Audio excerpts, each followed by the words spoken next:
En la carpeta tienen el texto de parte de lo que voy a decir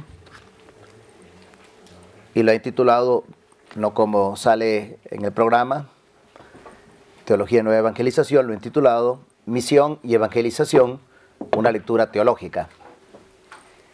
Y voy a decir el porqué más adelante. El primer punto que quiero desarrollar es cómo la misión evangelizadora fue redescubierta por el Vaticano II como corazón de la Iglesia. El decreto Ad Gentes, en el número 6, dice que la actividad misionera de la Iglesia tiene como fin la evangelización y plantación de la Iglesia en los pueblos o grupos en que todavía no está enraizada, de suerte que de la semilla de la palabra de Dios crezcan las iglesias autóctonas particulares en todo el mundo, suficientemente organizadas y dotadas de energías propias y de madurez. El medio principal de esta plantación es la predicación del Evangelio de Jesucristo, para cuyo anuncio envió el Señor a sus discípulos. Es de la semilla de la palabra de Dios de donde deben crecer estas iglesias autóctonas. A 10 años de la clausura del Vaticano II, Pablo VI nos regaló la Evangelii Nunciandi, que se puede considerar como la carta magna de la evangelización y el último documento conciliar. Juan Pablo II, refiriéndose decía que el Evangelii Nunciandi no es una encíclica, pero su valor intrínseco supera quizás al de muchas encíclicas. Esa exhortación puede decirse que constituye la interpretación del magisterio conciliar sobre lo que es la tarea esencial de la Iglesia. Ay de mí si no predicara el Evangelio. Juan Pablo II condensó en la expresión nueva evangelización el programa pastoral que, según él, debía asumir la Iglesia al cruzar el tercer milenio. Hay que decir que esa expresión fue acuñada, fue una intuición de nuestra Iglesia latinoamericana en Puebla, pero Juan Pablo II, como sabemos y recordamos, la asume como símbolo y programa pastoral de su pontificado. Desde entonces ha sido coreada en cuanto foro eclesial se haya celebrado, con el asunto de haber perdido su significado real, haber desdibujado sus contornos. Benedicto XVI plasmó un organismo del cual todavía no se entreven con claridad cuánto tiempo durará y cuáles serán sus alcances. Convoca el sínodo sobre la nueva evangelización. Para Francisco, la evangelización, digo la evangelización, no la nueva evangelización, se trata sobre todo de una nueva actitud, pero también de algo nuevo. En la Redentoris Missio 33, la misión se entrevé, como nos decía antes Agenor, como una misión centrípeta, salir fuera de la iglesia para traer adeptos a la iglesia. Y se decía que había 3 modalidades de la misión: la pastoral ordinaria, la misión agente, dirigida hacia aquellos que no conocían a Cristo todavía, y esa situación intermedia de nueva evangelización de zonas que anteriormente eran cristianas, que perdieron su fe y que hacía falta volver a conquistarla. Evangelii Gaudium 10 supone una evolución sobre este punto. La nueva evangelización que se dice ahí ya no es una modalidad de la misión, sino que la nueva evangelización tiene 3 modalidades. Entonces, por lo tanto, aquí hay una insistencia, un cambio en lo que se debe entender y por lo que tal vez debamos desechar la expresión de nueva evangelización. La expresión nueva evangelización se utiliza 10 veces en el Evangelii Gaudium y 2 de ellas son en el número 10 al referirse al sínodo, que era el título del sínodo. Evangelización sin el nueva se utiliza 66 veces, 6 veces más. ¿Qué hay o qué intuyo que hay aquí en esta intuición que ha tenido Aparecida y que se ha hecho inspiración en Francisco? Que la nueva evangelización no es tanto, o si se entendía como que regresaran los que se habían ido a la iglesia, la evangelización como salida misionera, como paradigma, es salir para generar la iglesia en un nuevo pueblo, en una nueva cultura, como nos decía esta mañana Agenor. Por lo tanto, en Francisco tenemos que ha tomado la intuición de Aparecida. No entro en todo este tema, ustedes lo tienen ahí, pero lo ha tomado y se ha hecho inspiración de todo su pontificado y propuesta para toda la iglesia. la salida misionera como paradigma, el Evangelio de Gaudium 15. En su discurso al Comité Ejecutivo del CELAM, en Río de Janeiro, Francisco utiliza por primera vez la expresión misión paradigmática, distinguiéndola de la misión continental o programática. Y en ella nos insiste que la misión programática, como su nombre lo indica, consiste en la realización de actos de índole misionera. La misión paradigmática, en cambio, implica poner en clave misionera la actividad habitual de las iglesias particulares. Lo que hace caer las estructuras caducas, lo que lleva al cambio del corazón de los cristianos, es la misioneridad. Y aquí la importancia de la misión paradigmática. Pero como un segundo punto, y como contribución, creo que es necesario entonces pensar una nueva fundamentación teológica de la misión. El cardenal Casper, en una conferencia de hace algunos años, decía: todos sentimos y concordamos que la misión constituye un gran desafío pastoral. Sin embargo, antes de ser un desafío pastoral, es sobre todo un desafío teológico y espiritual. El desafío de encontrar una comprensión adecuada y compartida de la misión y orar para que el Señor dé crecimiento a los sembrados. Creo que a esto se ha referido tanto lo que hablaba Carlos y Gustavo, de esta circularidad entre espiritualidad, teología y evangelización. Pero antes que se resuelva en un foro pastoral qué tenemos que hacer, es sobre todo qué entendemos nosotros por esta misión, y que esto nace evidentemente de una espiritualidad como nos lo recordaba ayer en la mañana. Ciertamente ya Juan Pablo II lo recordaba en la Redentoris Missio, de esas grandes dificultades internas y externas que debilitaron el impulso misionero de la Iglesia hacia los no cristianos. El mismo Juan Pablo II habló de un entorpecimiento lingüístico, en el cual pues nos preguntábamos si era conveniente hablar o no de misión. En algunos foros hace algunos años se decían, inclusive no hay que hablar de misión, por todo este concepto que escuchamos antes también de Roberto, ¿no?, de colonización y todos estos residuos que tenían. Sin embargo, este entorpecimiento lingüístico llevó a pasar del plural al singular, hablar de misiones y misioneros, hablar de misión en singular. Es decir, entender la misión de Dios como paradigma. ¿Qué quiere decir esto? Que en la misión encontramos el modelo primero, el primer analogado, la causa ejemplar en la misión de Dios. Esa economía revelada en Jesús de Nazaret y por Jesús de Nazaret nos muestra a Dios como Trinidad de personas, íntima comunión de tres personas que viven entre sí una mutua comunión y comunicación. Y lo que caracteriza a las personas divinas es su salir de sí, el éxtasis. La dinámica de una comunión misionera. La lectura teológica de von Balthasar en la Teodramática nos permite asumir la misión como un hilo conductor de toda la historia de la salvación, desde las relaciones internas de Dios hacia su salida hacia el mundo y hacia la Iglesia. La misión como categoría central.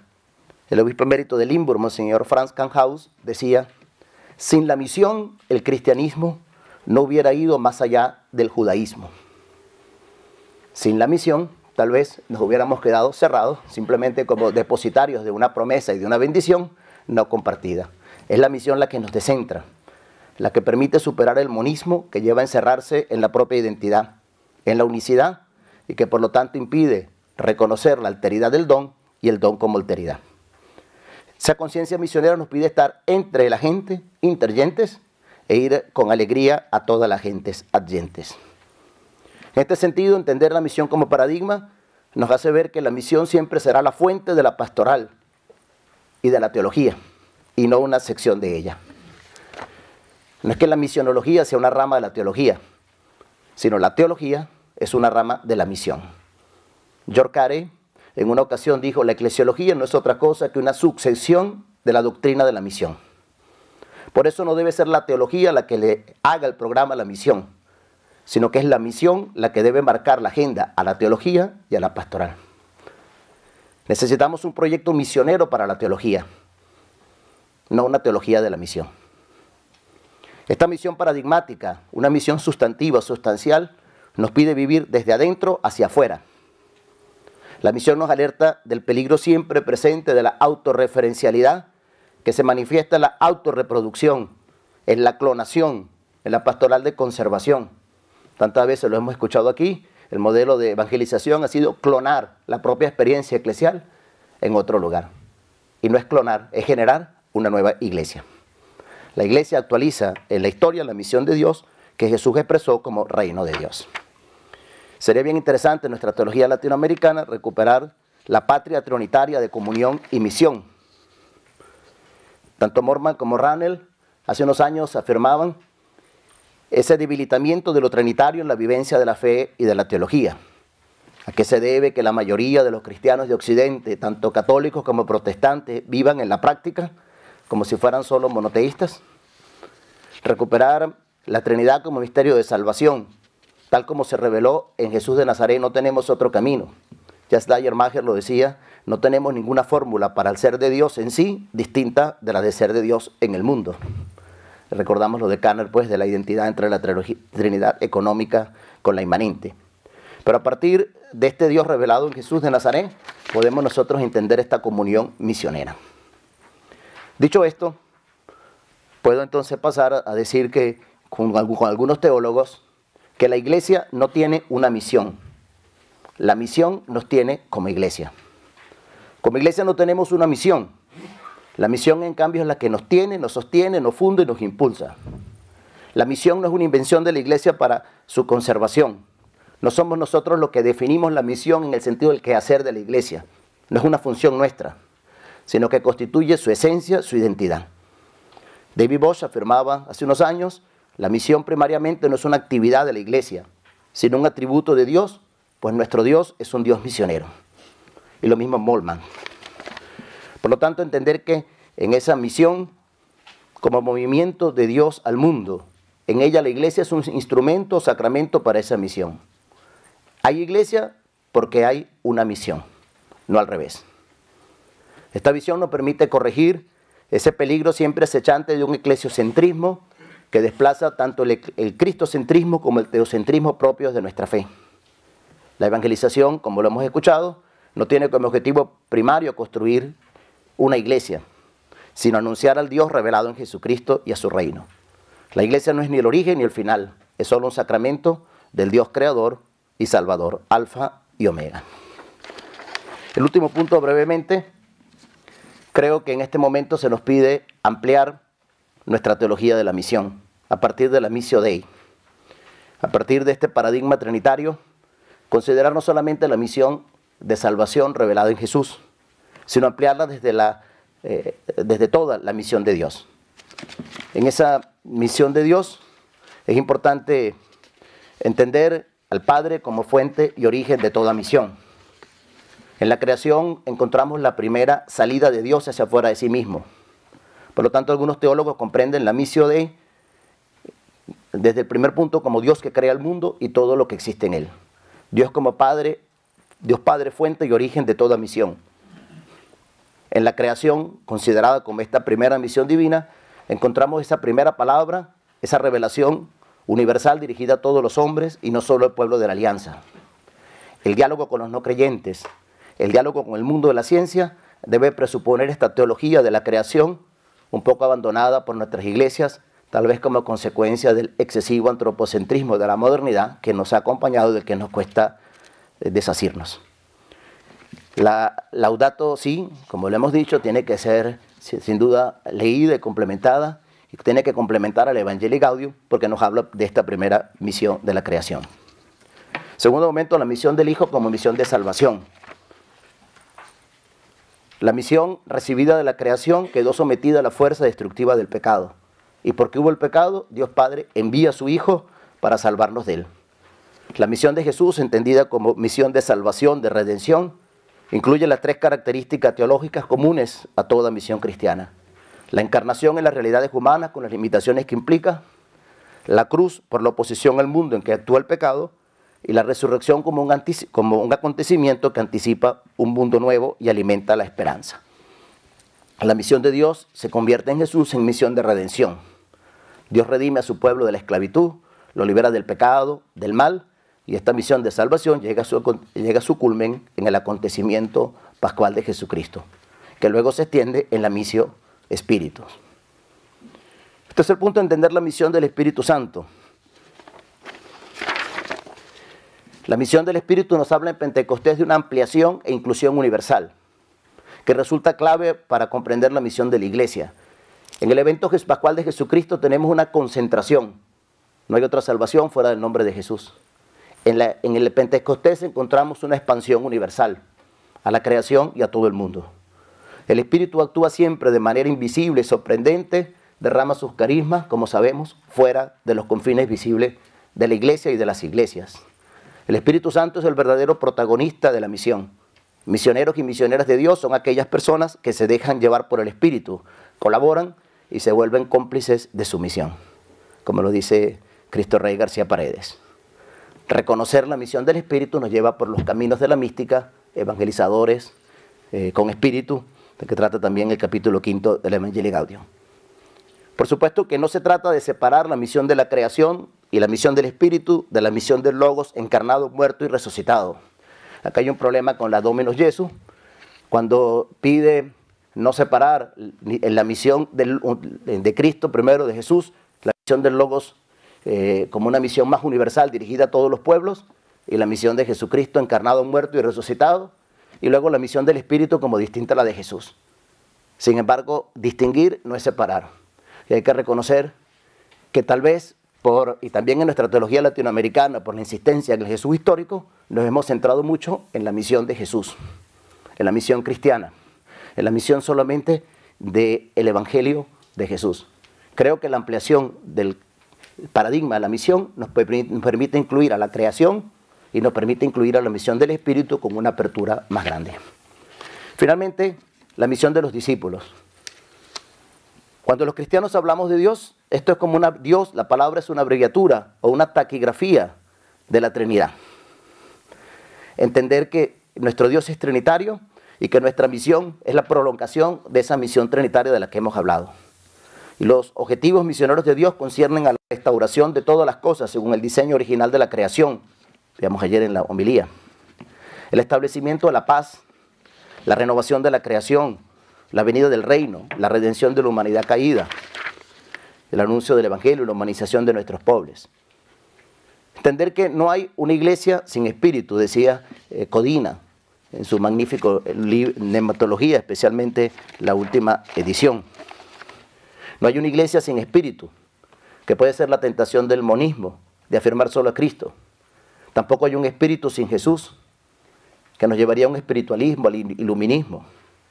El Hijo encarnado en Jesús y el Espíritu son los dos brazos del Padre, dice Codina, como repitiendo los padres, que desde la creación acompañan y guían a toda la humanidad. Lo decía Irineo. En este sentido, la iglesia es ícono de la Trinidad. Y la misión de la iglesia es el don de participar a través del Espíritu Santo en la misión que el Padre ha dado al Hijo en el mundo. Es continuación de esta misión de Dios en el único teodrama de la salvación. Esto quiere decir que la esencia de la iglesia, su ADN genético, es ser una comunidad misionera. Esto es lo único que nos permite superar la autorreferencialidad, el eclesiocentrismo. La iglesia no es dueña de la misión, sino su servidora.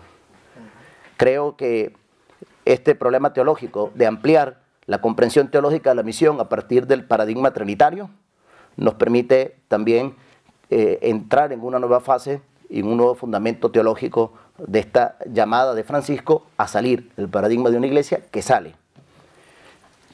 Nos permite, como decía, recuperar la ecología integral de la misión de la creación y nos permite también asumir esta misión de Jesús y del Espíritu como la construcción del reino de Dios, como ese horizonte de una sociedad más justa en una sociedad de tantas estructuras injustas de opresión. Termino con una frase de von Balthasar. La misión se presenta como el en vez del último motivo pascual. Lo que antes de Pascua se llamaba seguimiento, después de Pascua se llama ahora y definitivamente misión. La misión del resucitado nos permite pasar de la cristología a la eclesiología y de la eclesiología al mundo al que somos enviados. La iglesia es por fundación esencialmente pascual y radicalmente misionera. Muchas gracias.